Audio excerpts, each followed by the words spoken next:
Hey guys, tonight we drift into the candle-lit corridors of Tudor England, a place where velvet whispers carried secrets sharper than daggers, and every flicker of torchlight could mean a rise or a ruin. The court of Henry VIII never truly slept, it merely paused to scheme in silence. You probably won't survive this kind of intrigue, at least, not without losing your head. So before you get comfortable, take a moment to like the video and subscribe, but only if you genuinely enjoy what I do here. And while you're at it, drop your location and local time in the comments. I always love seeing where and when you're listening from. Now dim the lights, maybe turn on a fan for that soft background hum, and let's ease into tonight's journey together. The palace sleeps or pretends to. You walk the long gallery of Whitehall under its painted ceiling, your steps echoing faintly between tapestries. The scent of beeswax and smoke lingers. A fire has just been banked. The portraits along the walls seem to watch you pass, Tudor faces frozen in approval, suspicion, or something in between. Outside, the Thames gleams like a strip of dull pewter under the moon. The city beyond the palace walls murmurs in its sleep, carts creaking on cobbles, dogs barking at ghosts. But inside, the air is too still, too heavy with secrets to rest easily. Somewhere deeper in the palace, laughter bubbles up and dies quickly. A courtier's joke, maybe, or the nervous edge of people who know that joy here is as dangerous as disobedience. You can almost feel the tension pressing against the carved oak panels. This is a world of hierarchy, of etiquette sharpened into a weapon. One wrong bow, one careless glance, and your entire family could vanish from court favor overnight. You pause near a window that overlooks the privy garden. Lanterns sway gently in the wind, throwing thin lines of gold across the dew-slick grass. Somewhere out there, a musician practices a mournful tune on a lute, each note trembling like the thought of treason. A rustle nearby, silk brushing against silk. You turn your head just enough to see two figures passing at the end of the corridor, a lady in saffron and a man in black velvet. They don't touch, but their proximity hums with danger. You recognize her, one of Anne Boleyn's attendants, clever enough to survive the Queen's tempers and the King's wandering eye. The man is Thomas Cromwell, his face unreadable, his steps too quiet for comfort. Historians still argue whether Cromwell's genius was loyalty or ambition. To the Tudors, the two were often the same thing, until the axe fell. You follow at a distance as they slip into the chapel door. Inside, the air grows colder, thick with incense and gilt. The painted saints look down from the walls, their gold halos dulled by candle smoke. The lady whispers something, barely audible, and Cromwell nods. A folded parchment changes hands. You catch a glimpse of its wax seal before it disappears into his cloak. It's strange how much treachery begins in places built for prayer. When they leave, the silence closes in again. You walk further through the palace, passing rooms where shadows huddle like gossip. In one chamber, a pair of servants snuff candles with long iron tongs. In another, a guard leans on his halberd, half asleep. The scent of roasted meat still clings to the air from the evening's feast, spiced swan, almond tarts, sweet hippocras. The Tudors never did subtlety, not even at supper.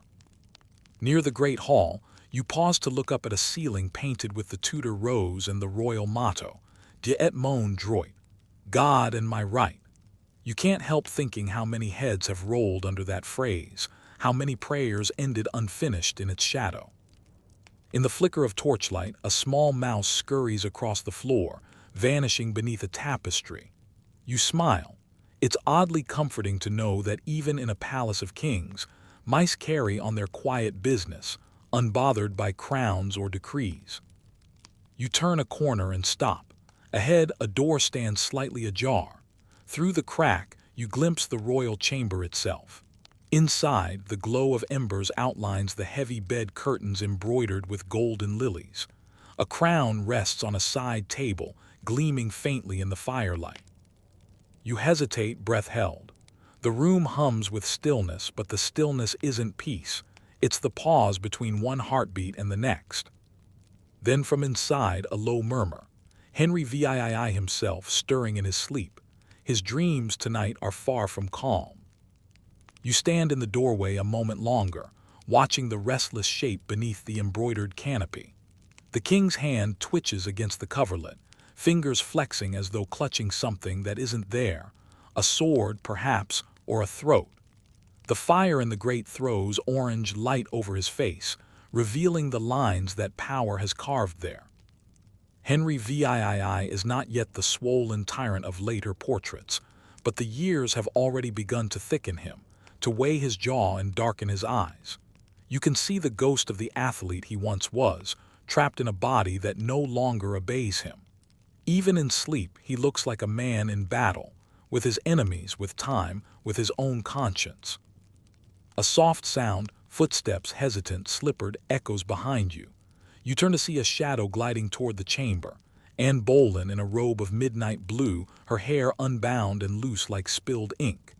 She moves quickly without an escort, her bare fingers clutching a rosary. Her face is half shadow, half firelight, and her eyes flash with a kind of determined sorrow. She does not see you as she passes. You might as well be another ghost in this palace full of them. Anne pauses at the edge of the bed, watching Henry. For a moment, she seems about to wake him, but she doesn't. Instead, she sinks to her knees on the carpet, murmuring under her breath. You strain to hear the words. They sound like a prayer, but not a gentle one. "Let him dream what he must," she whispers, "so long as I wake first." Historians still argue whether Anne truly loved Henry, or whether she simply mastered the game better than anyone else, until she didn't. Some letters suggest affection, others read like negotiations. But tonight, what you see in her face isn't love or ambition, it's fear. A fear so intimate it looks almost like devotion. She rises again, moving to the window. The moonlight catches her pendant, the one with the letter B. She touches it, then presses her palm against the glass. Outside, the fog over the Thames curls and glows. It's then that Henry murmurs something in his sleep. Your name is lost in it, but hers is clear. Catherine. The prayer falls from Anne's lips like a dropped pin. She turns, the movement sharp, her robe whispering across the floor. Her mouth tightens. Then, without another word, she slips away into the corridor, leaving only the faint scent of rosemary behind her. You follow, drawn as much by curiosity as by caution. The palace feels different now, more alive, more dangerous. The walls, the tapestries, even the air seems to hold its breath. Down one flight of stairs and through a passage lined with shields, Anne walks quickly until she reaches a small door guarded by a single servant. He bows and lets her in. You wait a moment, then edge close enough to glimpse the room beyond. It's a private chamber, small, warm, lit by a single candle. Inside, a young musician waits with his lute. His hands tremble as he tunes the strings. When he looks up, you recognize the face, Mark Smeaton. The rumor, whispered through the corridors, is that Anne favors his songs more than she should. He begins to play soft, hesitant notes that wobble like a confession. Anne closes her eyes. The melody winds through the room like smoke.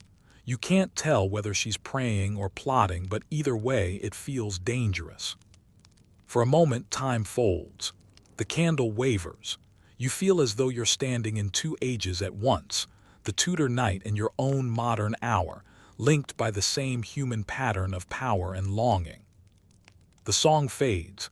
Anne whispers something to Smeaton, and though you can't hear it, you can guess. A warning, a promise, maybe both. He nods, stricken. She leaves him alone with the silence, the lute still quivering in his hands. When she's gone, you turn to follow, but the air in the corridor has shifted. The scent of perfume and smoke has been replaced by something colder, iron and wax. Cromwell stands there again, half hidden in the shadows, his expression unreadable. He's seen Anne leave the chamber. You can almost hear the invisible quill scratching in his mind, adding another note to a growing list. He doesn't speak, but you don't need him to. You already know how this ends. As he turns away, the candlelight glances off his ring, engraved with a tiny serpent. You feel a shiver crawl up your spine. Later, much later, people will say the fall of Anne Boleyn began with whispers like this, half-truths in dark corridors, eyes watching from behind carved doors. And maybe it did. Or maybe her fate was sealed long before tonight, written not in rumor but in the restless dreams of a king who could not forgive his own hunger. The fire in Henry's chamber burns lower. The Thames mist curls tighter around the palace walls. Somewhere far off, a bell strikes 3. You breathe in the night air, thick with secrets, and realize the Tudor court isn't just awake, it's listening. The dawn crawls across the Thames like a reluctant confession. From your vantage point at the gallery window, the fog loosens in silvery tendrils, exposing the roofs of Whitehall, slate and shadow, stitched together by the thin wisp of chimney smoke. Below, the courtyard stirs. A few servants move like ghosts, setting out basins and logs, whispering the new gossip before the sun has even risen. Henry's court wakes early, though few ever rest well. You can feel that truth in the bones of the building, the creak of the floorboards, the whisper of fabric, the sudden hush whenever footsteps approach. Even the crows on the battlements seem cautious, as if they too know the walls have ears. You follow the reverberation of voices toward the great hall. The smell of wax and roasted oats lingers. A handful of courtiers have gathered already, their finery dulled by the weak light filtering through stained glass. They speak in half-sentences and smiles sharpened like blades. Among them stands Thomas Cromwell. He's no longer the shadow in the doorway but the sun around which the lesser planets orbit. His tunic is plain, his chain of office gleaming only where the light strikes it, and yet everyone bends slightly when he passes. His Majesty rises late today, someone murmurs. Cromwell's response is mild, then let the kingdom rise with him. It's a sentence polished for both obedience and threat. You watch it ripple outward and every back straightens. Anne arrives moments later. The air tightens. She's in russet velvet this time, with a hood of dark teal that frames her face like a miniature portrait come to life. Her smile is careful, regal, but brittle at the edges. She greets each lord and lady with precision, her words smooth as glass, her eyes assessing. You can see the calculation in them. She knows who has drifted toward Cromwell's orbit and who still dares to lean her way. When she passes you, yes, even you, there's a flicker of something in her gaze, recognition, or just the exhaustion of being watched. Breakfast begins, a careful ritual of silver spoons and whispered petitions. Henry appears last, broad-shouldered and irritable, his sleeve already stained with ink. His crownless head gleams in the light, a man too weary for ceremony but too proud to forego it entirely. He nods to Anne but doesn't meet her eyes. Instead, he turns to Cromwell. "Have you the papers?" Cromwell produces a small bundle of parchment, sealed in red. Henry glances over them as though pretending to read, then sets them aside. "It will do," he mutters. Historians still argue what those papers were. Some say they were reforms, Cromwell's legal innovations to tighten royal control. Others whisper they were something more intimate, annulment drafts hidden among state decrees. You watch the brief flicker of Anne's hands, the way her fingers tighten around her goblet, and you suspect the latter. Then, without warning, the hall doors swing open. A messenger bursts in, breathless. He kneels, presenting a letter sealed in blue wax. Henry's irritation deepens. "From Calais," the messenger gasps. "News from the ambassadors." Henry breaks the seal. His eyes scan the page. His jaw tightens. Cromwell watches him, silent. Anne leans forward slightly, trying to read his expression. Finally, Henry crumples the letter. "The Emperor refuses the alliance," he growls. "France falters. They'll have their vengeance after all." A murmur ripples through the court. Anne's hand drifts to her necklace. The weight of politics, continental, crushing, lands squarely on her shoulders. She knows, as everyone does, that her marriage was England's gamble, and gambles are only admired when they win. The meal dissolves into murmurs. Henry storms out, Cromwell in tow. Anne remains seated, her face still and pale, the mask of queenship cracking only at the edges. You step closer. The courtiers' chatter fades. For a heartbeat, you're near enough to hear her whisper almost to herself. They cheer you when you crown yourself with flame, but they leave before you burn. She rises, smoothing her skirts, and moves toward the chapel. You follow at a respectful distance. The chapel is cold, still fragrant with incense from the dawn service. The candles tremble in their holders. Anne kneels again, her hands clasped tight. Her prayer this time is silent, but her eyes are not. They move over the crucifix with a gaze caught somewhere between devotion and defiance. A soft noise interrupts, footsteps. Another figure enters quietly from the side aisle. It's Jane Seymour, dressed in modest gray and cream, her head bowed. Her expression is demure, almost blank, but not entirely. You can see the faint tremor of awareness in her. Anne sees her too. For a moment the chapel holds its breath. Two queens, one present, one future, both kneeling before the same altar. Jane bows lower. Anne's chin lifts higher. No words are spoken, yet everything is said. Later, historians will romanticize this moment, painting it as rivalry, divine judgment, or even fate. But standing here, you can tell it's simpler and more human. Two women in a world built for men, each trying to survive the same storm in different ways. The bells begin to toll. The sound fills the chamber like slow thunder. Anne rises, her eyes glinting gold in the candlelight. "Pray hard, Mistress Seymour," she murmurs. "You'll need it." Jane's lips curve, not quite a smile. "And you, Your Majesty, may find you've prayed too late." The bells drown the words, but you hear them anyway. You always will. Outside, the fog has lifted. Sunlight finally strikes the palace roofs, cold and clear. You can almost believe it's mercy, until you remember that sunlight only makes shadows sharper. You turn back toward the chapel doors. Behind you, Anne lingers, still before the altar. Before the day is done, Cromwell will begin gathering witnesses. Before the month is out, the court will whisper the word treason. But for now, it's still morning, and the Queen still stands. The afternoon carries that peculiar stillness of a palace pretending to be at peace. The air smells faintly of lavender polish and nervous sweat. Even the guards along the gallery walk with muted boots. You've learned that in Tudor courts, quiet doesn't mean calm. It means someone somewhere is planning. You follow that silence toward the gardens. The paths gleam with dew still clinging from the morning mist, and the roses are heavy with early bloom. At the far end, near the sundial, two figures stand facing each other beneath the arched hedge, Thomas Cromwell and Thomas Cranmer. Their voices are low, but not low enough to evade your listening. Cromwell, the king, is impatient. He thinks the realm forgets his sovereignty when the Queen commands attention. Cranmer, and yet she's the reason the realm reformed at all. Cromwell, that may be true, but she's no longer the reason he smiles. It's said Cromwell could twist loyalty into strategy and call it faith. You believe it now. His tone is that of a man smoothing fabric before cutting it. A breeze moves through the hedges.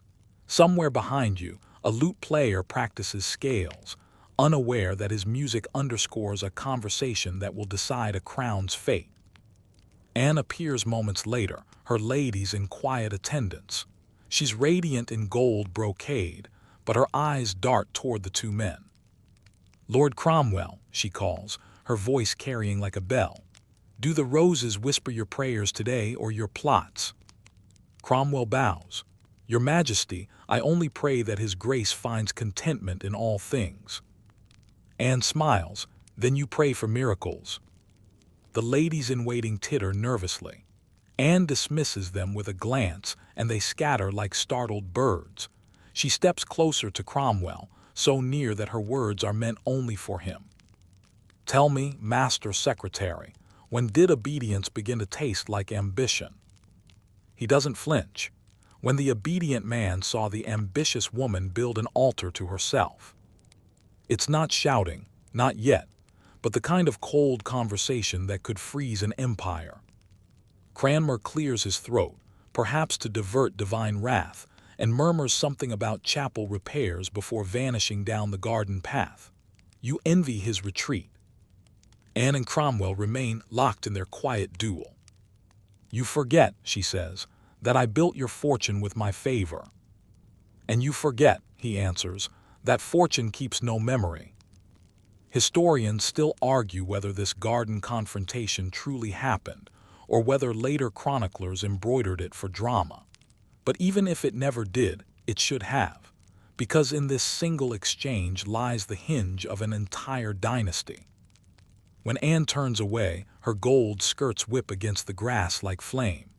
Cromwell watches her leave, his expression unreadable, but his mind already calculating. You remain by the sundial a moment longer. The shadow crawls toward noon. It feels like time itself is being measured, not by sunlight, but by patience. Later that day, you find yourself summoned to the Queen's chambers, not as a confidant but as a presence, an ear among her circle. The room smells of rosemary and parchment. Jane Rochford sits by the window, embroidery idle in her lap. The Queen paces, every step precise, her frustration coiled beneath layers of silk. They forget, Anne says, that I fought for his conscience. I broke Rome for him. Jane murmurs, men rarely thank the hands that free them, your majesty. They only kiss the ones that feed them. Anne halts, her voice softens. Then I must learn to feed. You see it then, the flicker of iron beneath the velvet. Anne Boleyn is no longer pleading for her place. She's preparing to defend it. She summons a servant. Bring me parchment. I'll write to my brother. We'll remind the court what it means to have allies in France. You can tell she's thinking faster than she speaks, her mind racing through diplomacy, family, and pride. It's dazzling and dangerous all at once. Outside, thunder murmurs distantly over the Thames. Rain begins to tap against the leaded windows. In the flicker of candlelight, Anne dips her quill. The ink glints black as her mood. You glance at the words forming. If England loses her truth to flatterers, then God shall need new prophets. That line, historians say, appeared in no surviving letter, but its sentiment echoes in every record of her final months. A clap of thunder startles even her. For a moment she closes her eyes, breath steadying. You see her whisper something, not to God but perhaps to herself. Remember who you were before the crown, and you'll know what it costs to keep it. The door opens suddenly. A court messenger, soaked to the bone, kneels. Your Majesty, he stammers, a message from His Grace. Anne breaks the seal. Her expression shifts in stages, confusion, then disbelief, then a thin smile that's sharper than glass.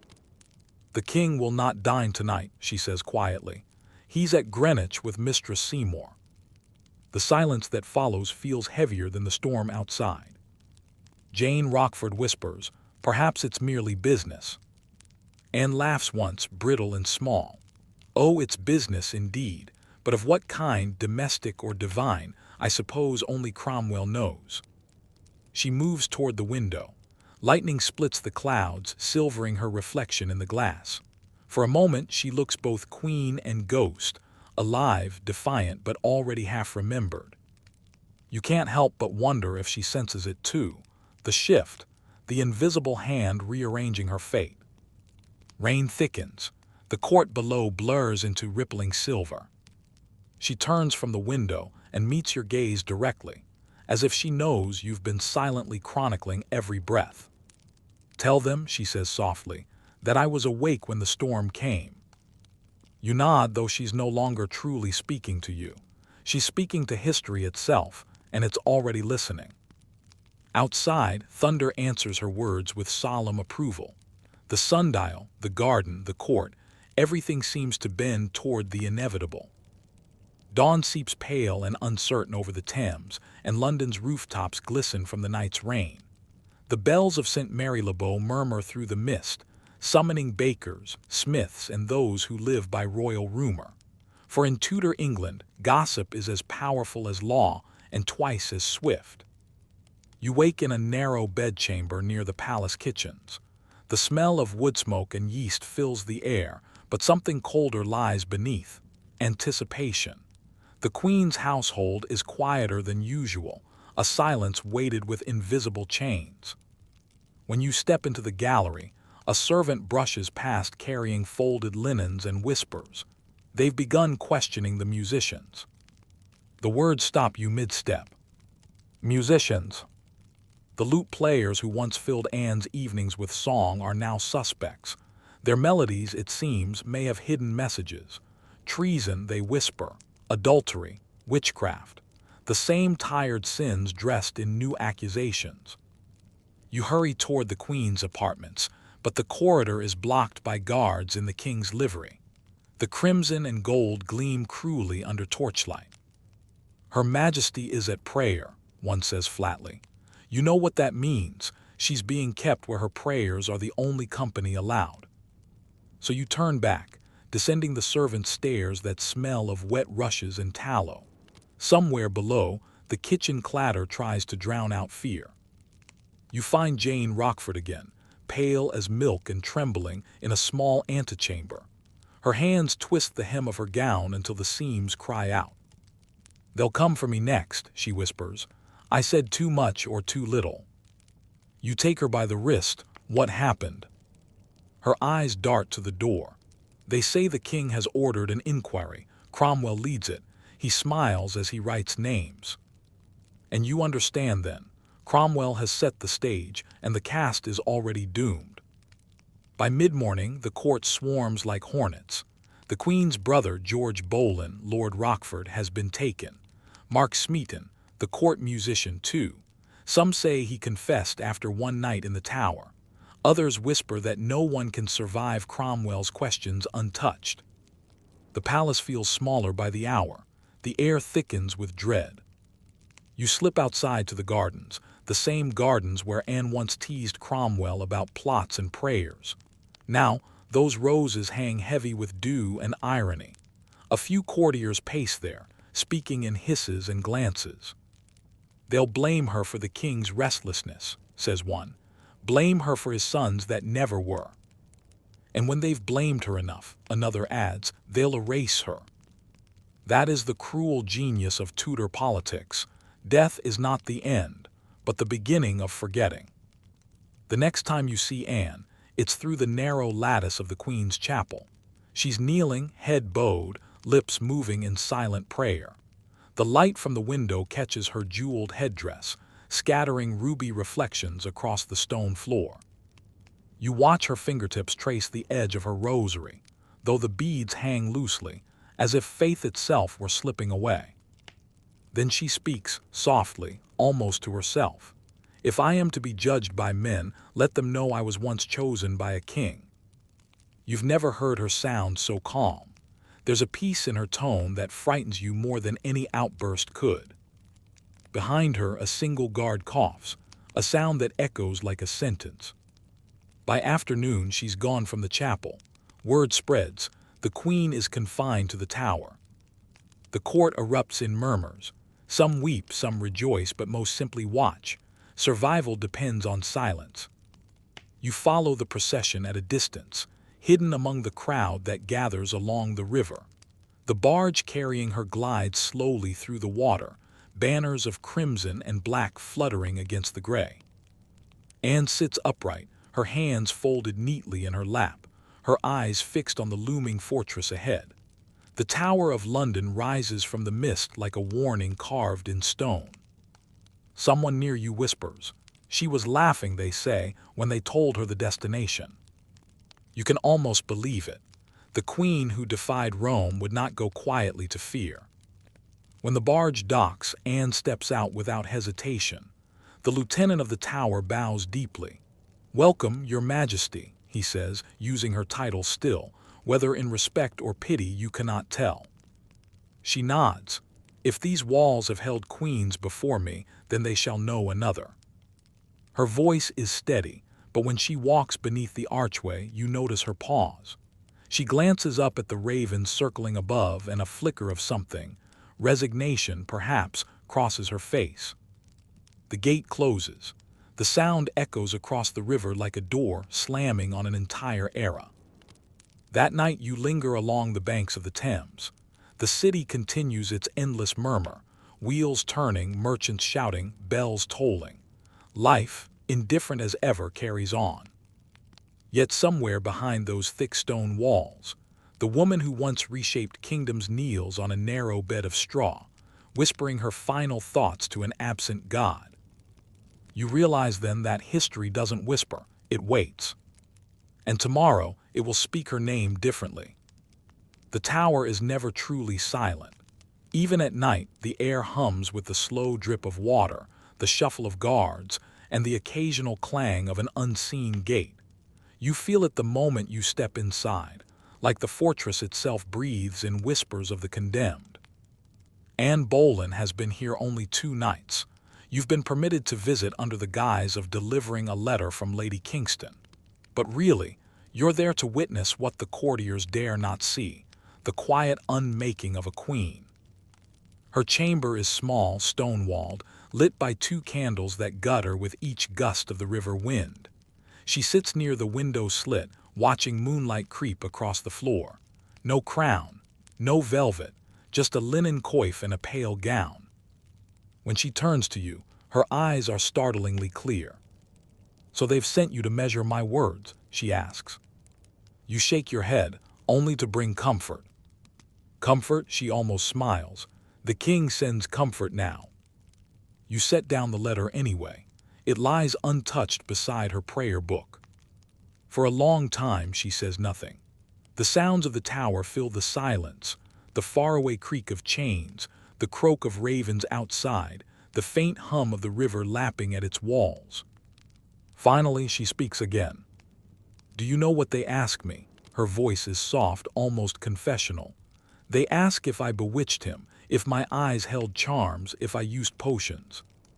She looks down at her hands, as if love ever needed help to destroy itself. That line hangs between you like candle smoke. Historians still argue whether Anne truly believed herself wronged or whether she'd simply grown weary of the game. Some records suggest she remained proud, others that she crumbled. But in this moment, sitting across from her, you see neither sinner nor saint, just a woman running out of time. Outside her cell, the lieutenant of the tower waits with grim patience. His wife, Lady Kingston, has been ordered to attend Anne at all hours. She keeps her distance, polite but watchful, as though afraid kindness might be counted as treason. You pour Anne a small cup of wine, noticing her hands tremble slightly. She laughs at the sight. "It isn't poison, is it?" "Would they dare?" you answer. "Oh, they dare anything," she says. "But they want me to die properly, with ceremony, with meaning. Henry loves his theater." There's a flash of that old wit, the spark that once lured a king from his queen, that rewrote the faith of a nation. But it fades quickly. She opens the window slit a little wider and looks toward the dark line of the river. "I dreamed last night that I was a child again, chasing swallows through the orchards at Hever. My father called for me, and I pretended not to hear." You want to tell her that dreams mean something, that perhaps they're messages of mercy, but the words die on your tongue. Because mercy is in short supply here. The next morning, they bring her confession to sign. You're there when the parchment is placed before her, heavy with royal seal and legal venom. The accusations read like a fever dream. Adultery with her own brother, with musicians, with courtiers she barely spoke to. And the greatest of all, plotting the king's death. She traces one finger down the page. "They write sins as if they're stories," she murmurs, "and people always prefer a good story." She refuses to sign. When they take the paper away, Cromwell's messenger bows stiffly. "Then the trial shall proceed." The door shuts behind him with a sound like finality. Later that day, from the Tower's courtyard, you can hear the faint roar of the crowd gathering in Westminster Hall. The trial is a public affair, spectacle wrapped in righteousness. Anne stands accused before peers who owe their fortunes to her fall. She defends herself with a calm that shocks even her enemies. When asked if she denies the charges, she lifts her head and replies, "I have always been a faithful wife to the king, and if my heart and eyes have erred, they never wandered from him." The chronicler George Wyatt later wrote that she spoke with such dignity that men wept who came to see her die. Historians still argue whether that line was embellishment or eyewitness truth. But here, in your mind's eye, you see it clearly. The torchlight catching her pale face, the hush in the hall as a doomed queen refuses to kneel before lies. The verdict, of course, is foregone, guilty. That evening she returns to her chamber. She laughs once, dryly, quietly. "So that's it then," she says. "A trial without justice and now an end without mercy." The chaplain visits, murmuring prayers of repentance. Anne listens politely, then says, "I will pray for the king, for he is my husband and has been good to me, except in sending me to death." The chaplain bows, unable to meet her gaze. Night deepens. The ravens outside croak again, restless. You sit with her until the candles burn low, until her words begin to drift toward sleep. Before you leave, she calls softly after you. "Do you think they will remember me kindly?" You hesitate. "In their way, yes." She smiles faintly. "Then their way will have to do." The next dawn, you wake to the sound of footsteps on stone and the slow toll of a bell. The execution has been moved forward, Henry's orders. Through the arrow slit, you watch the scaffold being built. Clean planks, fresh straw, everything precise and deliberate.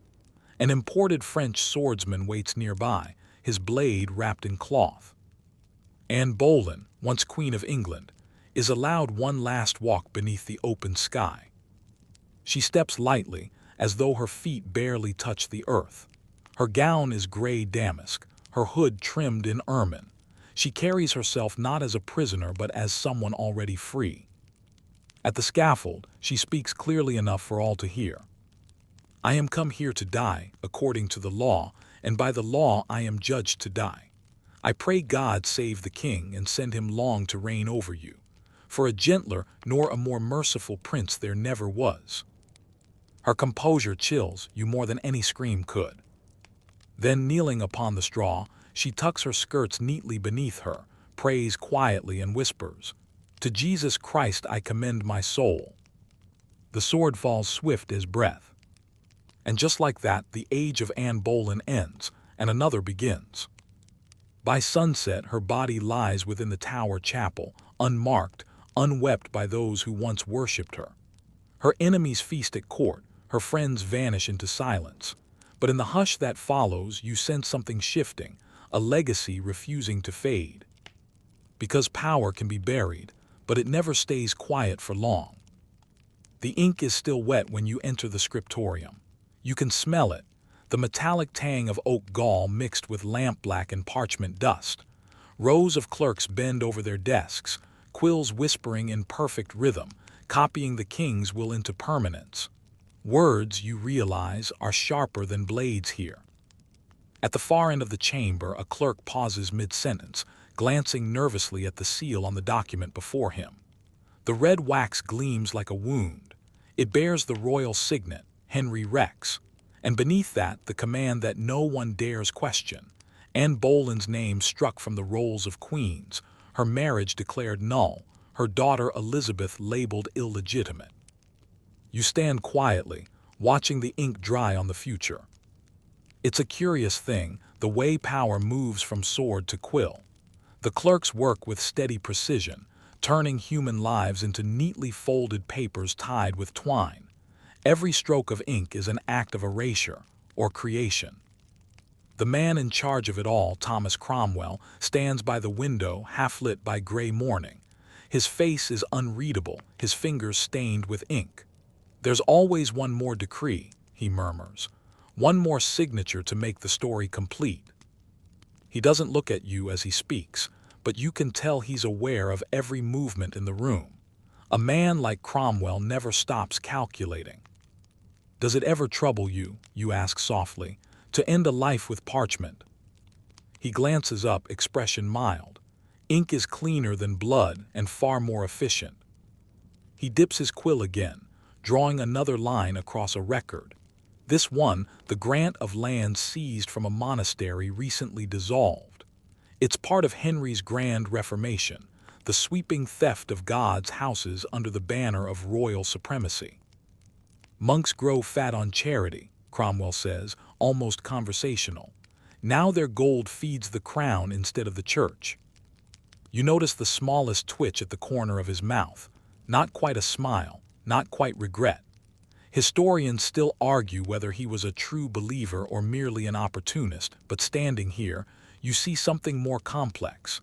A man building order from chaos, wielding bureaucracy like a blade. In the corner, an apprentice sneezes, splattering ink across a half-finished record. The clerk beside him groans. You've blotted the king's title. The apprentice pales. Cromwell doesn't even turn his head. Then begin again, he says. We cannot afford blemishes, not in text and not in truth. You wander down the long line of desks. Rolls of parchment unfurl like pale rivers. Decrees of execution, titles of nobility, licenses of marriage, all written in the same neat, indifferent hand. History reduced to handwriting. You pause at one sheet left out to dry. A royal warrant for the arrest of Sir Thomas More's surviving allies. Their names gleam faintly under the candlelight. You recognize one, John Fisher, the Bishop of Rochester. Still loyal to Rome, one of the scribes mutters. Won't swear to the new order, foolish, really. But you know what happens next. Fisher will be imprisoned and then executed for refusing to acknowledge Henry as supreme head of the church. His blood, like Anne's, will become ink for another entry. Cromwell's shadow falls across your shoulder. Do you see? He asks quietly.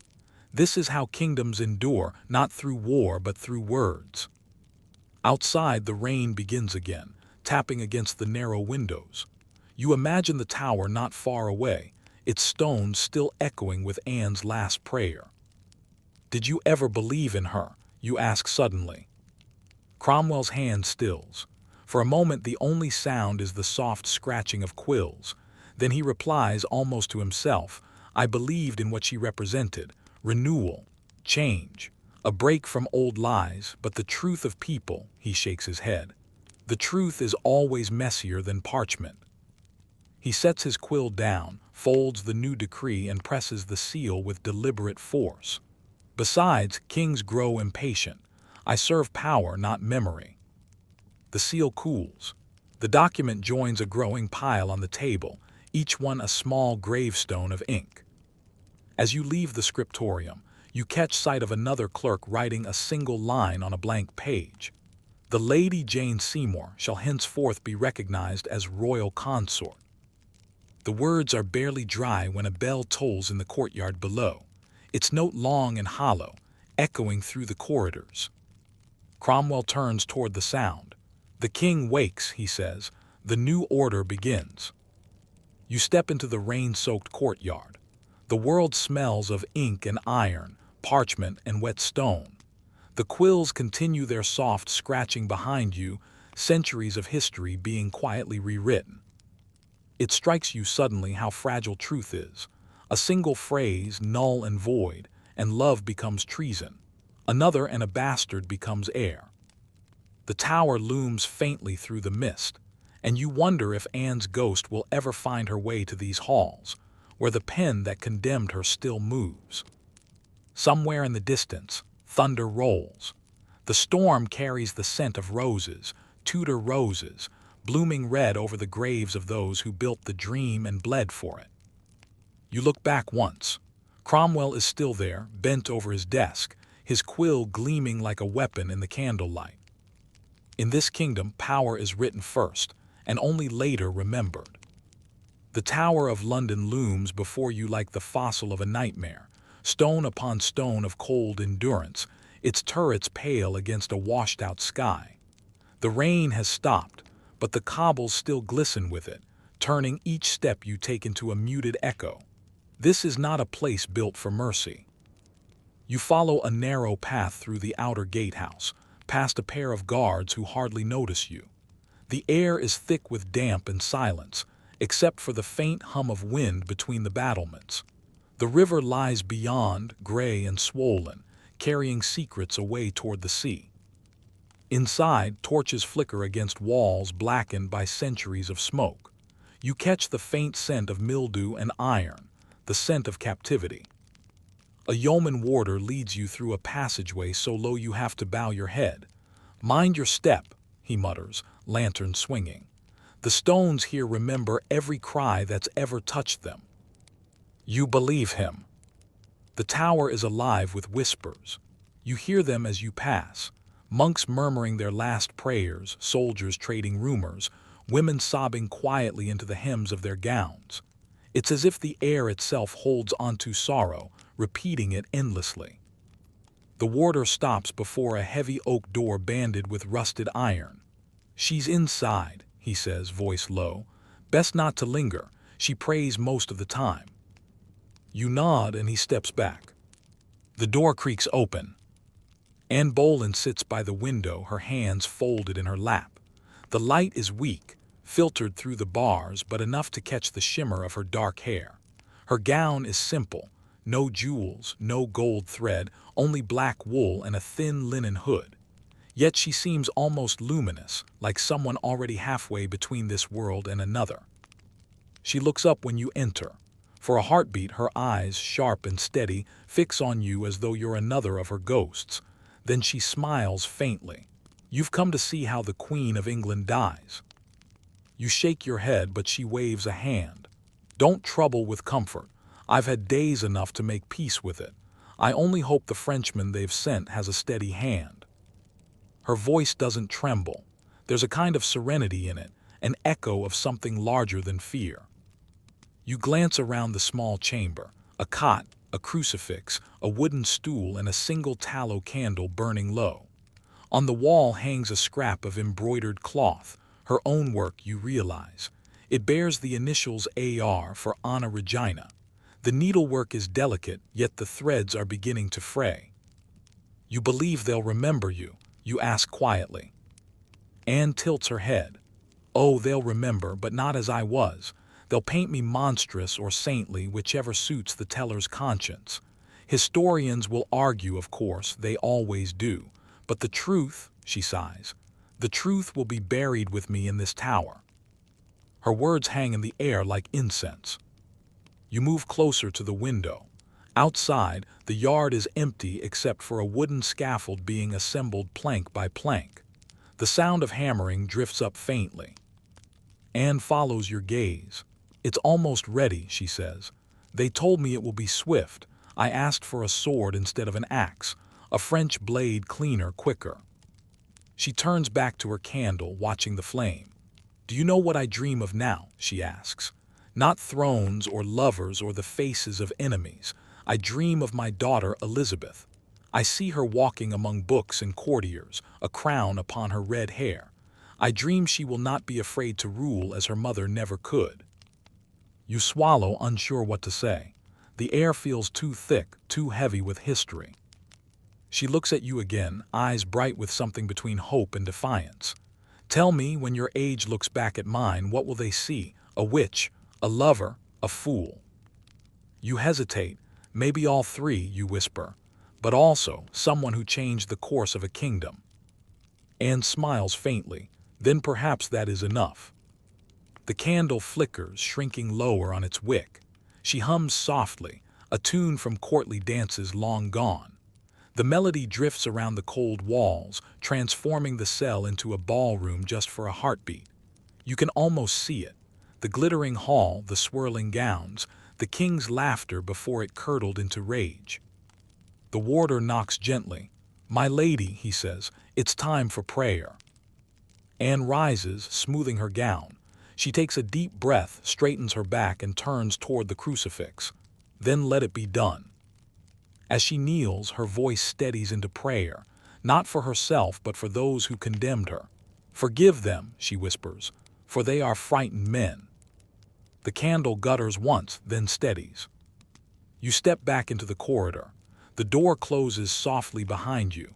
For a long moment you simply stand there, listening to the silence. It isn't empty, it hums, like a heartbeat beneath stone. Down the passage you hear a hammer strike again. 1, 2, 3. Each sound a reminder that time once written cannot be unwritten. By dawn, the tower will have claimed another story. You pass the trader's gate on your way out, its archway black against the river's sheen.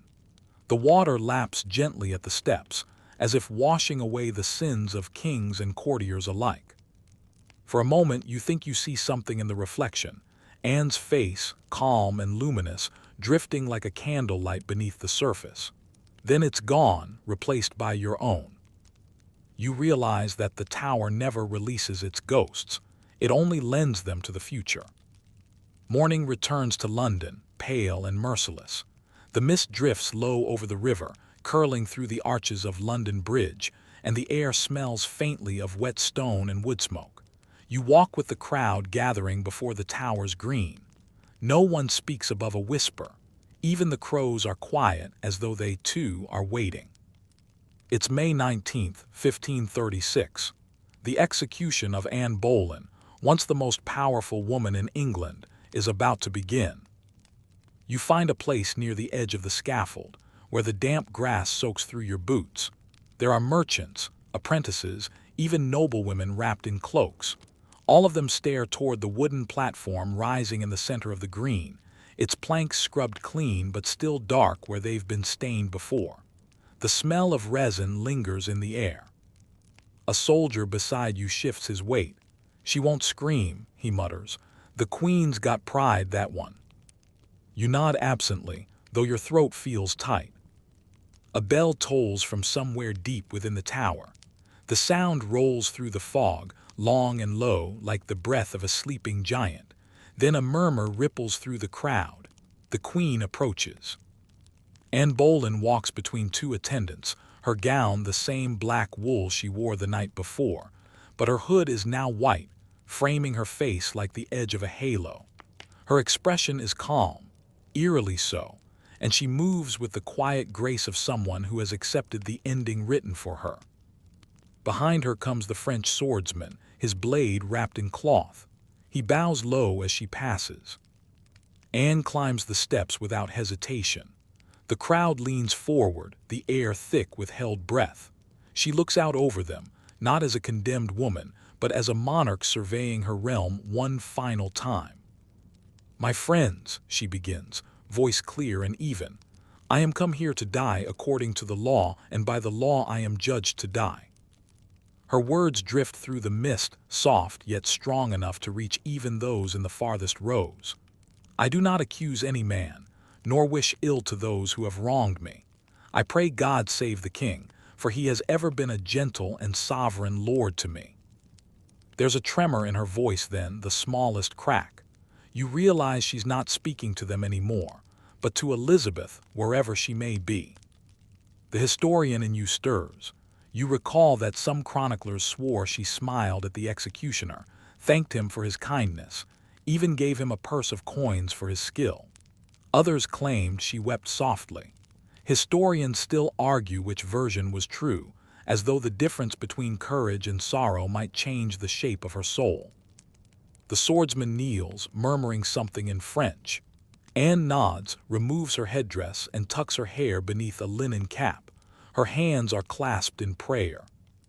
A sudden hush falls. Even the wind seems to stop. Then softly she whispers, "To Jesus Christ I commend my soul." The swordsman steps behind her. One quick motion. It's done. No scream, no struggle, only the thud of the blade and the faint gasp of 1,000 unseen hearts. The crowd exhales all at once, as if the island itself has been holding its breath. You can't look away. The executioner lifts the sword, clean and silent. A crimson edge glints in the morning light. And then from somewhere beyond the scaffold, a child's voice breaks the silence, a single cry, high and brief. For a heartbeat, it sounds like a bell ringing far away. The crowd begins to scatter. Some cross themselves, others mutter about omens. You remain where you are, staring at the wooden platform as the soldiers move to cover it with cloth.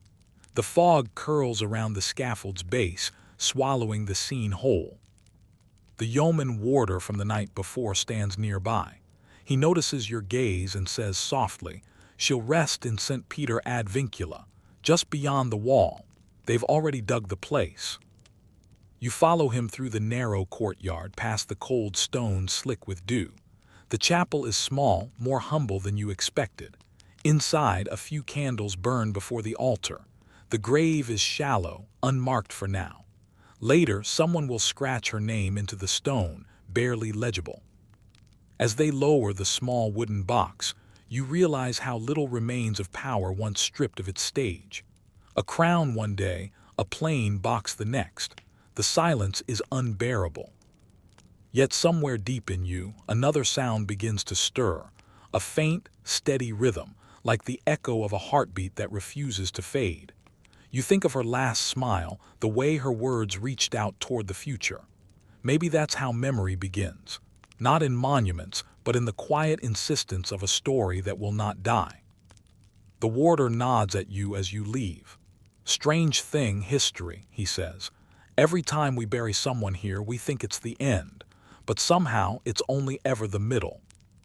Outside, the clouds begin to lift. The city awakens, carts creaking over cobbles, vendors shouting near the gate. Life returns as if nothing extraordinary has happened. But the tower knows. The walls hum softly, keeping the memory safe, just as they've done for centuries. As you cross the bridge, the morning light glances off the river's surface, scattering in 1,000 directions. For a moment, the ripples shimmer gold, and you imagine they carry her reflection out toward the sea, a queen without a crown, luminous and free at last. By the time you reach the other side, the sun has broken through. London's rooftops gleam faintly in its warmth, and you realize that the age of Anne Boleyn may be ending, but something far greater is about to begin. For in the child she dreamed of, the one with her mother's cleverness and her father's fire, England's next chapter waits quietly to be written. You stand once more in the heart of Tudor London, where grief is a thing that must hide itself among the markets and the sound of horses' hooves. Days have passed since Anne's death, yet the city hums as it always has. The butchers still shout over their stalls, apprentices still chase each other through alleys slick with rain, and gossip still flits from door to door like a sparrow, swift and sharp. But underneath the noise, a new tension runs through the streets, a low, invisible current that prickles against your skin. King Henry has remarried. Already. You almost can't believe it, though the bells that ring through Westminster confirm it. Barely 10 days after Anne's execution, he has taken Jane Seymour as his third wife. The courtiers whisper that she is everything Anne was not, soft-spoken, pious, obedient. They say Henry calls her his true love, and that her very presence brings calm after the storm. You watch the wedding procession wind its way through the palace gardens.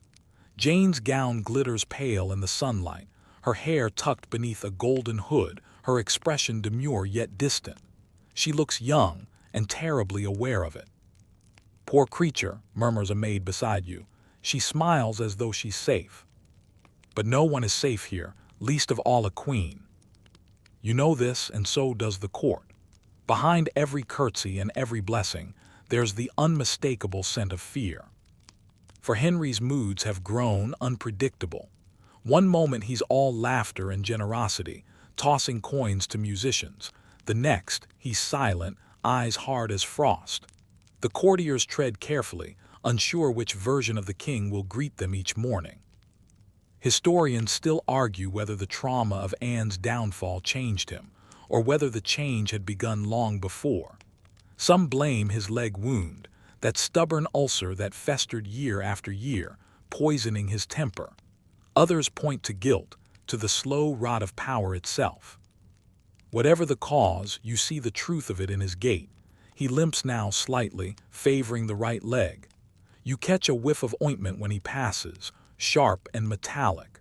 The once handsome prince of jousts is gone, replaced by a monarch whose body has begun to betray him. And yet Jane soothes him, at least for a while. She insists on the restoration of Mary, Henry's eldest daughter, long estranged after her mother's death. She encourages Henry to reconcile with her, to bring the family closer. And for that, many in England whisper that Jane Seymour is a saint. You can almost believe it as you watch her glide through Whitehall's corridors, gentle but firm, greeting servants by name, never raising her voice. She seems made of glass and prayer. But in the candle-lit corners of the court, the same old ambitions still rustle like rats behind the walls. Thomas Cromwell, Anne's great ally once, has survived her fall and now controls the machinery of government more completely than ever. You see him at dinner, silent and watchful, hands folded neatly as he studies the king. There's something about him that unsettles even the nobles, a quiet intelligence that feels colder than calculation. And then there's the question of heirs, always heirs. Jane's belly, at first flat, begins to swell.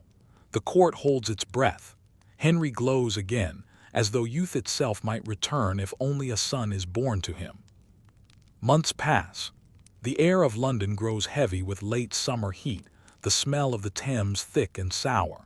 You can feel the weight of hope pressing against every heartbeat of the city. When the bells finally ring in October, the cheers are deafening. A boy. Prince Edward. The king weeps in joy, clutching the child as though the kingdom itself rests in his arms. There are bonfires, feasts, the kind of celebrations that make the streets tremble. You find yourself swept into the crowd outside the palace gates, watching the orange glow of flames dance against the sky. People sing. Strangers embrace.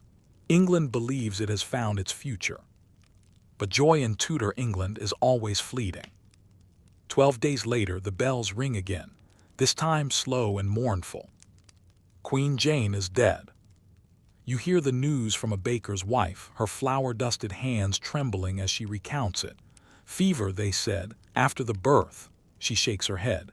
The poor girl bled and bled. God save her soul. The city falls silent once more. Henry locks himself away, refusing to see anyone. The man who burned through wives and friends alike now sits in his chamber, staring at the cradle where his son sleeps. For weeks the court seems haunted. The tapestries hang limp, the fires burn too low, and footsteps echo through Whitehall like ghosts whispering down long corridors. You wander through the gardens one evening and see the king alone beneath an oak, shoulders slumped, his massive frame trembling. He looks mortal. Perhaps this is the beginning of his undoing. Historians still debate whether Henry ever truly loved Jane Seymour, or merely loved what she gave him. A son, a legacy, a brief illusion that the curse of his marriages had ended. You step closer to the river, watching the moon ripple over its dark surface. Somewhere upriver, bells toll for the departed queen, and you wonder whether Anne's restless spirit might hear them too, laughing softly in the beyond. The Tudor court will move forward as it always does, polishing tragedy into ceremony. But the cracks in Henry's heart and in his kingdom are beginning to show. As the wind rises off the Thames, you feel it, a chill that isn't just the cold. It's the scent of something shifting, slow and inevitable. The dream of the perfect monarch is fading, and what remains in its place is a man too powerful to be questioned, too broken to be consoled. The kind of king who will soon make history tremble. You move through the hallways of Whitehall with careful steps, the echo of your own shoes sounding like a reminder that this palace is alive, breathing with secrets and whispers. The corridors are dim, lit only by flickering torchlight that casts shadows twisting along tapestries depicting Henry's victories and jousts, a silent contrast to the quiet dread that seems to settle over every chamber. You can almost smell the lingering incense from morning prayers, mingled with the faint metallic tang of blood that has become an unspoken companion to this place of power. It's late autumn now, and the chill has begun creeping under doors and around your cloak, making your fingers stiff and your breath foggy. You pass the chambers of courtiers still attending to daily intrigues, their muffled voices a low hum of plotting. You catch a glimpse of one young page, pale, eyes wide, clutching a candle like a talisman against the darkness. He looks at you briefly, and you realize that fear, not duty, fuels most movements here. The king's grief over Jane Seymour has morphed into obsession. Henry paces the private chambers where the walls seem to close in, his robe trailing across cold stone floors. He speaks aloud to no one, muttering fragments of prayer and command, as though giving voice to the ghosts that linger in the shadows. You remember reading that he sometimes walks at midnight through the hallways, demanding silence, testing loyalty, listening for whispers that may or may not exist. It is said he sleeps fitfully, plagued by dreams where queens past accuse him in voices only he can hear. And then there's the young Edward, barely a few months old, sleeping in a cradle that seems too fragile for the weight of destiny. The midwives and attendants hover, whispering instructions, their faces tight with worry. One accidentally drops a blanket, and you flinch at the sharpness of the king's voice ringing through the chamber.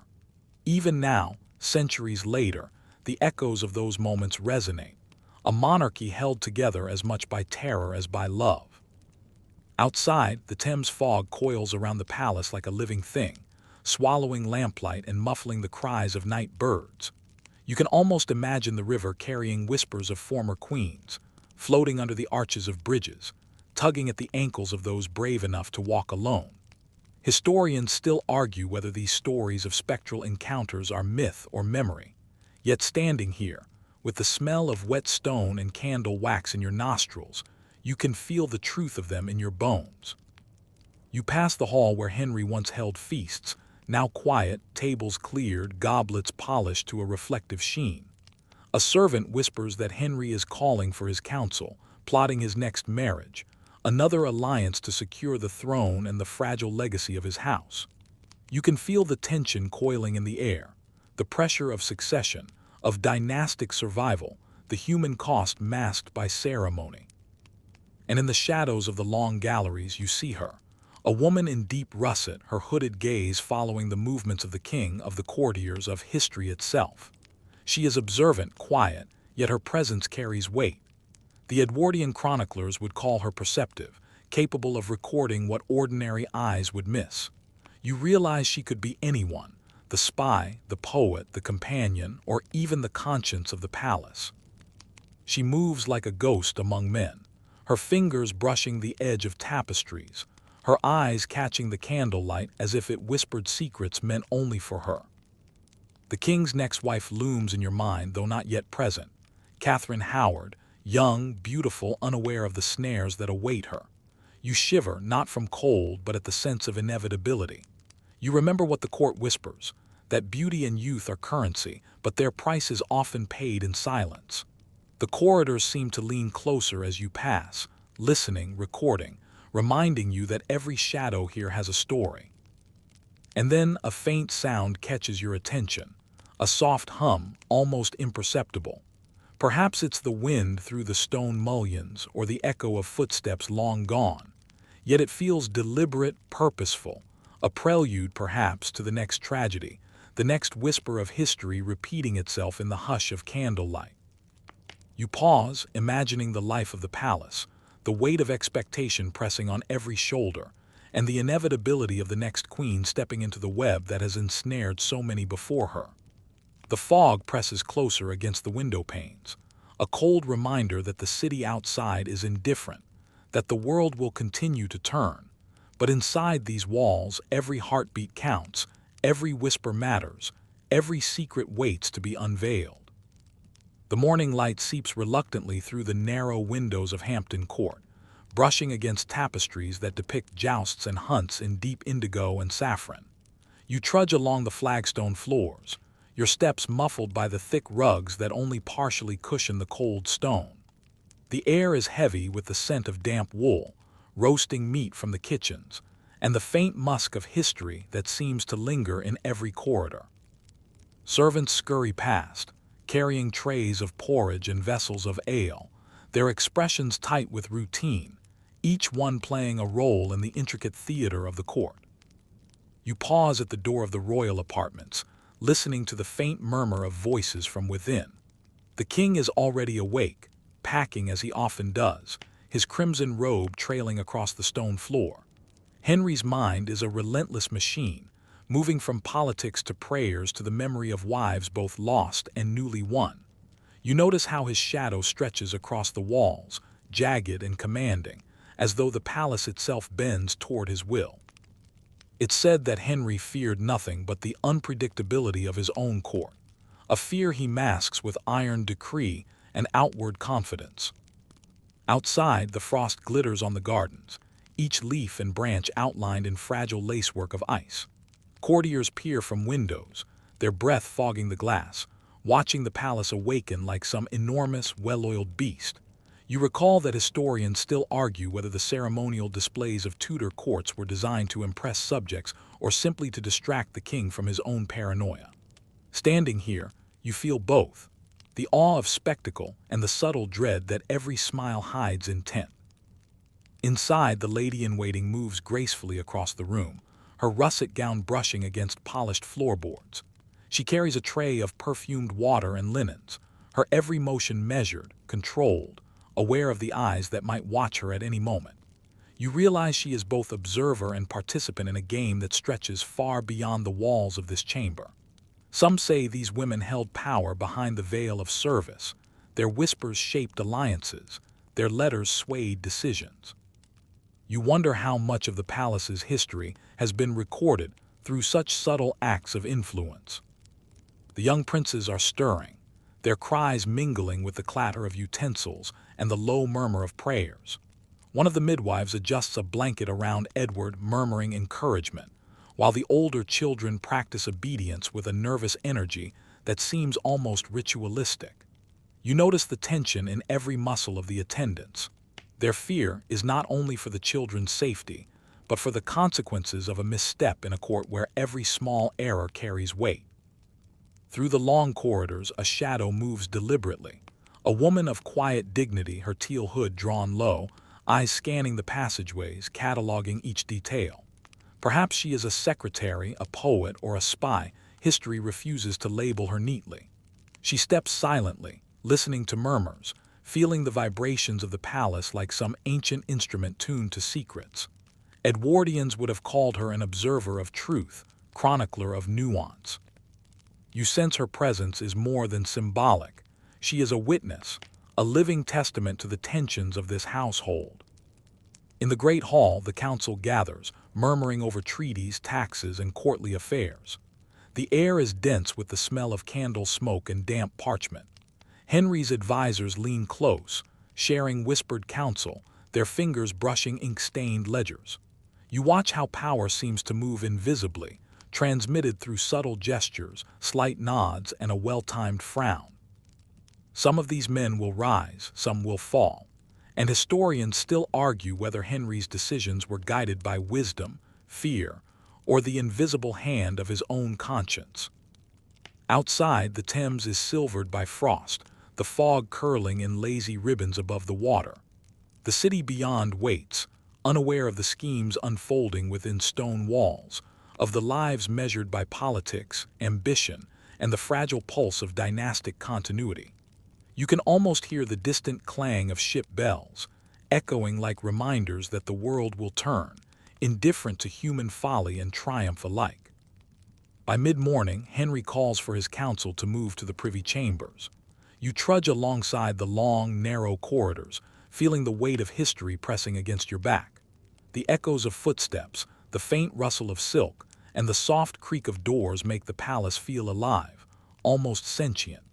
You imagine every brick, every tapestry, every shadow has absorbed the whispered conspiracies and unspoken vows of centuries past. And yet, amidst all this weight, there is a subtle rhythm, the heartbeat of a palace, the breath of its people, and the persistent, gentle pull of history that reminds you that power is fragile, fleeting, and always observed. The lady-in-waiting pauses briefly by a window, her eyes catching a shard of sunlight glinting on the Thames, and you notice how even in service, The human capacity for perception and reflection continues to shape the narrative of this place. The afternoon sun filters through the high, narrow windows of the palace chapel, casting a lattice of gold and amber across the flagstones.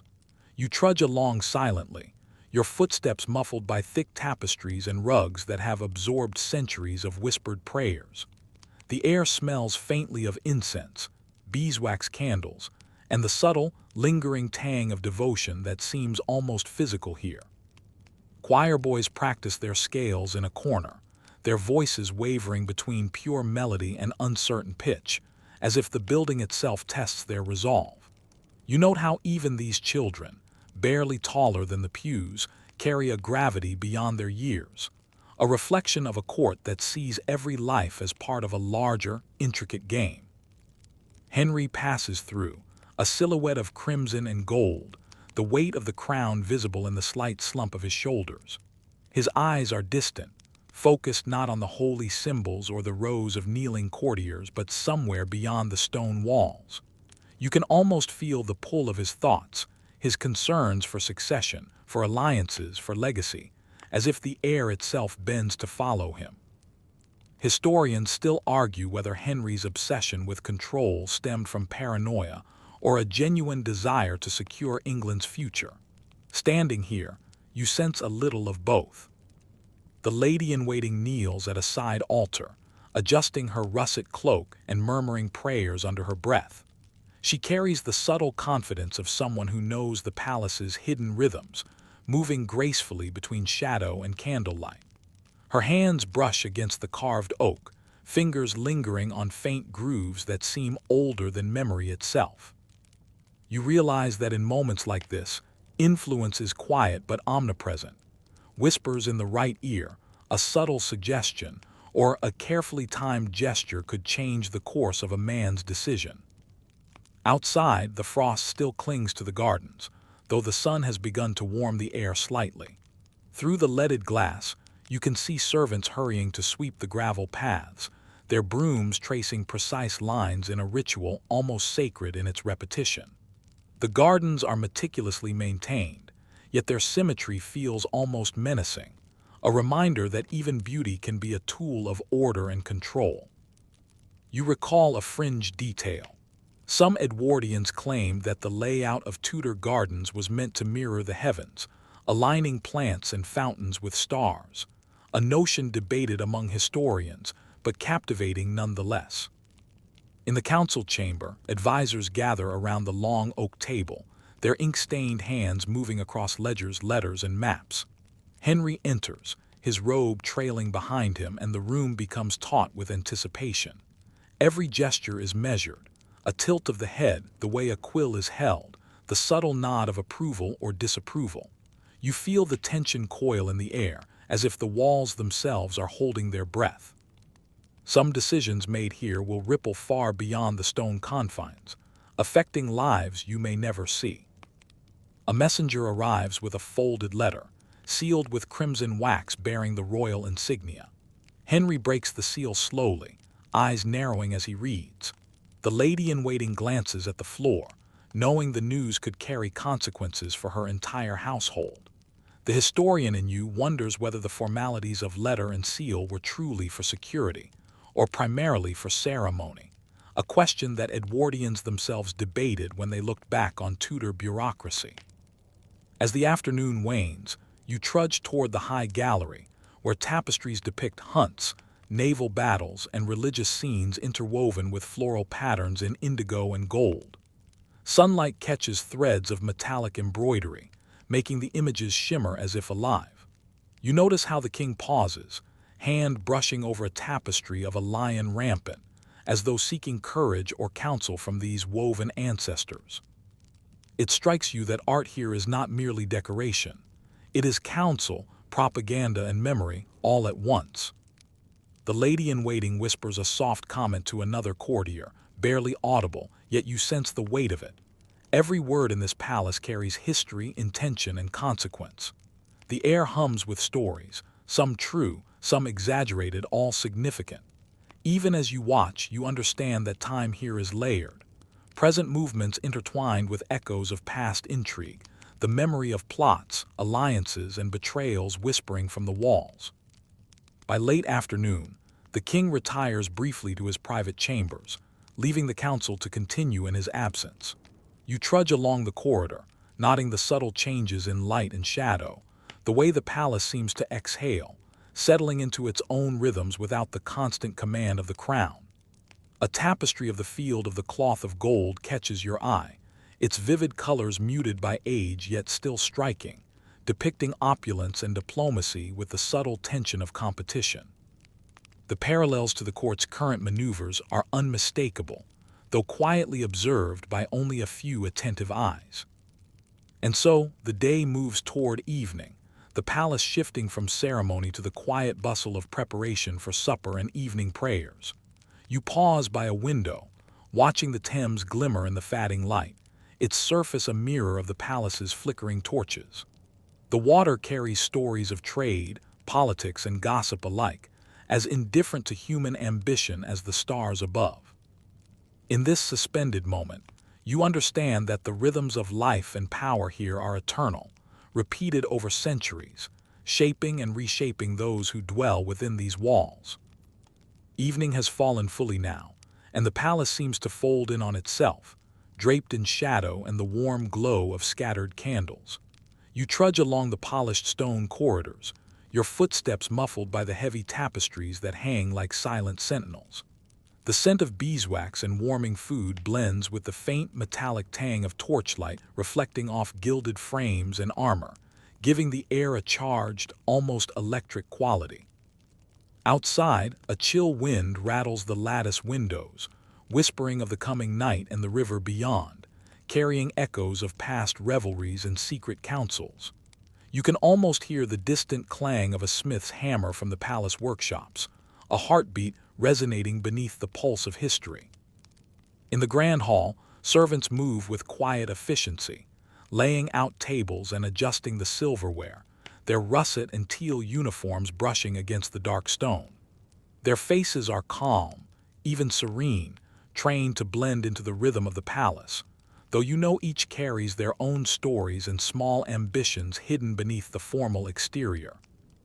A candle flickers, casting dancing shadows on the tapestries of Tudor conquests and heraldic beasts, and you notice the way the knights in embroidered armor seem to shift, as if observing the room's current occupants with faint suspicion. Lady Pennington appears, gliding through the hall with measured steps, her indigo cloak trailing behind her.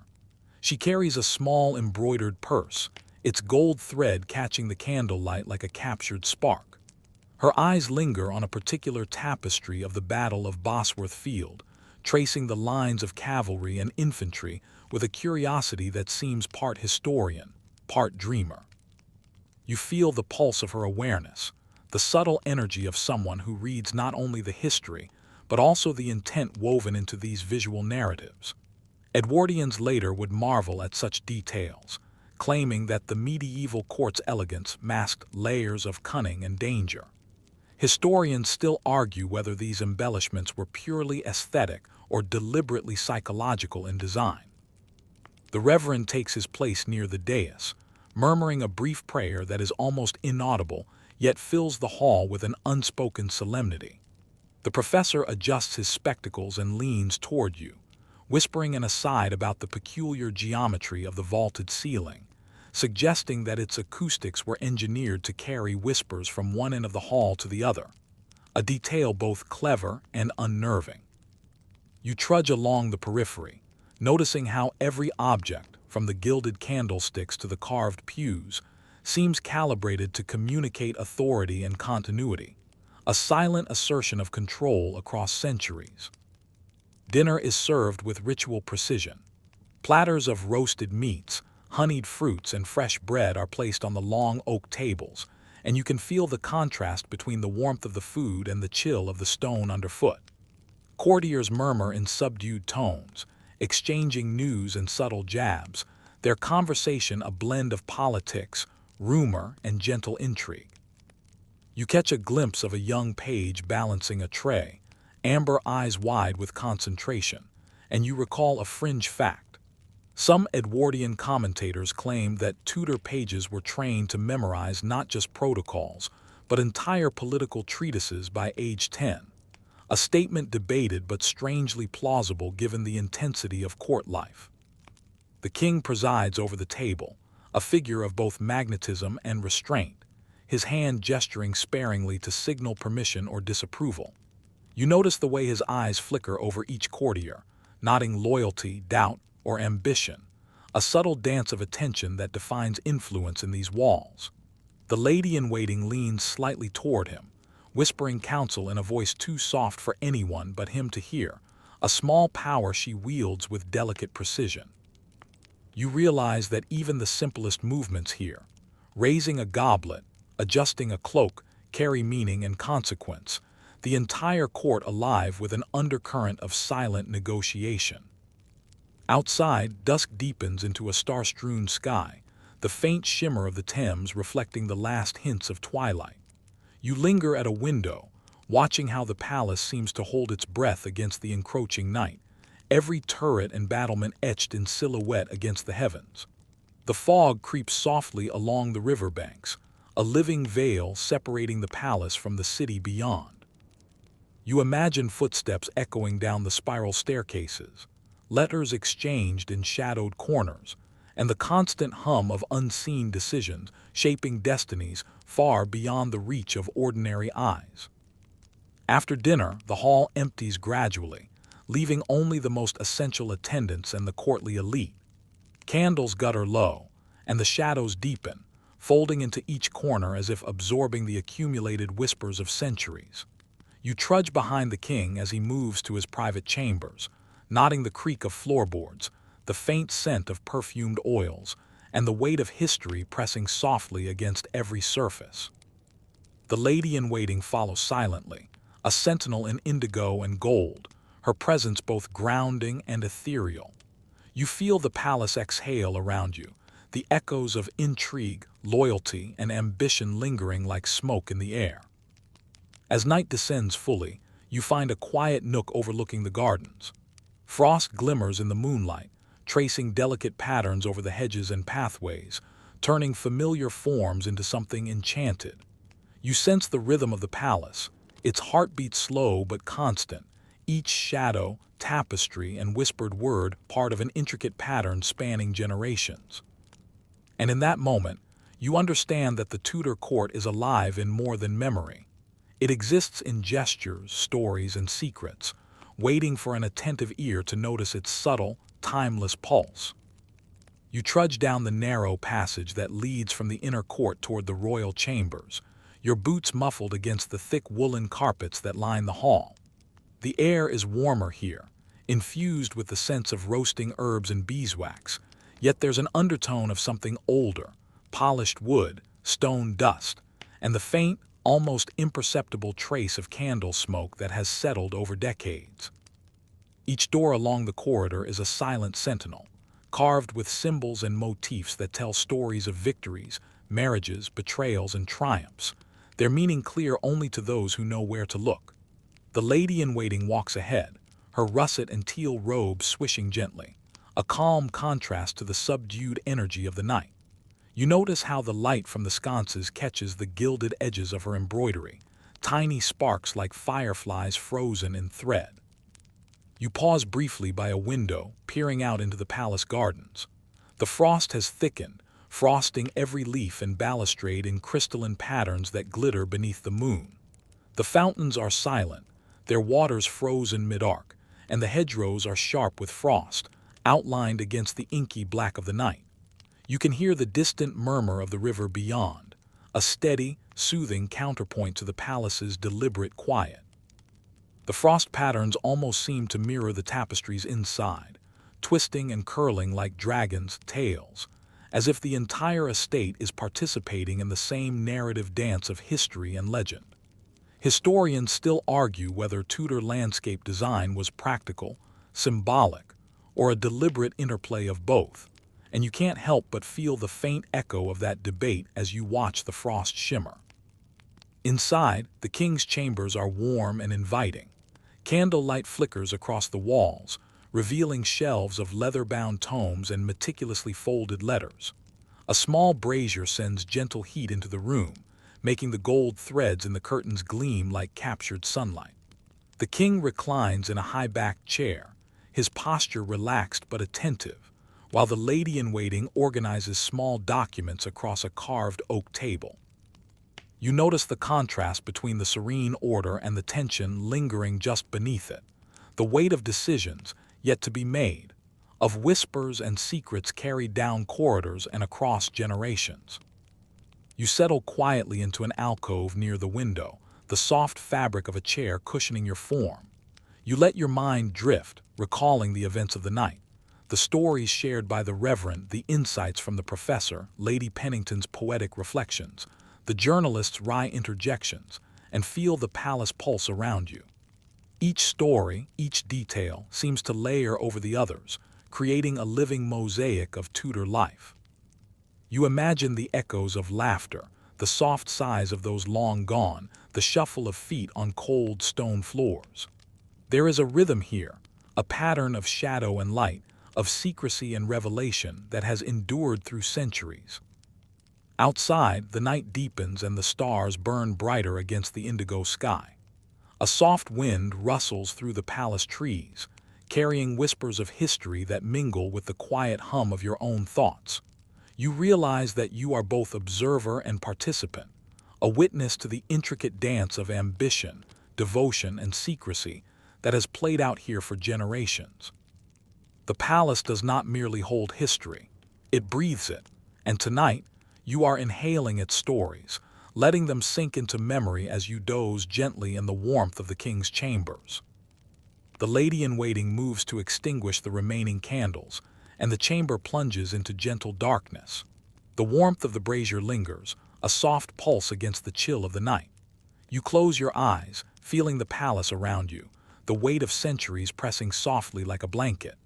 The dragons, the conspiracies, the whispered debates of nighttime councils, they all fold into a quiet rhythm that mirrors your own slowing heartbeat.